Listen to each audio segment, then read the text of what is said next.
नमस्कार दोस्तों, मैं ऋषभ मिश्रा हाजिर हूँ एक नई कहानी के साथ। एक समय की बात है कि एक पक्षी अपनी चोंच में एक समुद्र का जल भर-भर कर बार-बार उड़कर बाहर आता और दूसरे स्थान पर उसे जाकर खाली कर देता। ऐसा देखकर एक दूसरे पक्षी ने कहा कि भाई ये क्या कर रहे हो?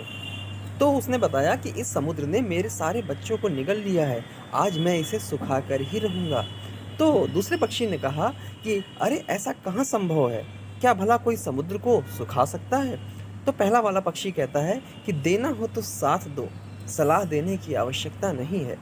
तो ये सुनकर दूसरा पक्षी भी उसी के साथ में लग जाता है और दोनों मिलकर समुद्र को खाली करने लगते हैं। तभी आकाश में उड़ते हुए अन्य पक्षी भी देखकर आते हैं और कहते हैं ये तुम दोनों क्या कर रहे हो?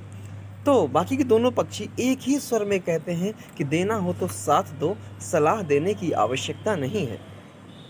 ऐसा सुनकर सारे पक्षी उसी कार्य में संलग्न हो जाते हैं। ये देखते हुए भगवान विष्णु का वाहन गरुड़ वो आता है और पूछता है ये तुम लोग क्या कर रहे हो? तो सारे पक्षी एक ही स्वर में कह देते हैं कि देना हो तो साथ दो, सलाह देने की आवश्यकता नहीं है। तो गरुड़ सोचता है कि ठीक है, फिर हमें भी इन लोगों की मदद करनी चाहिए।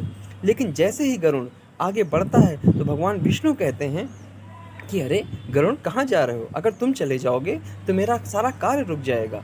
तो गरुड़ कहता है कि हे प्रभु, देना हो तो साथ दीजिए, सलाह देने की आवश्यकता नहीं है। ये सुनकर फिर क्या होता है, स्वयं भगवान विष्णु को भी आना पड़ता है और भगवान विष्णु को देखकर समुद्र उस पक्षी के सारे बच्चों को लौटा देता है।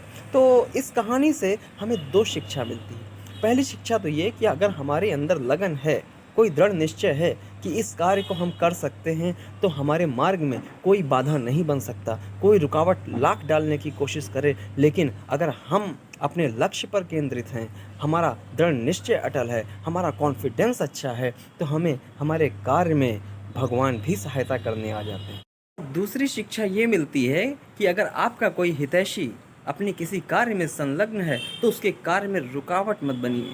रुकावट बनकर आप अपना सजेशन उस पर थोपने का प्रयास मत करिए।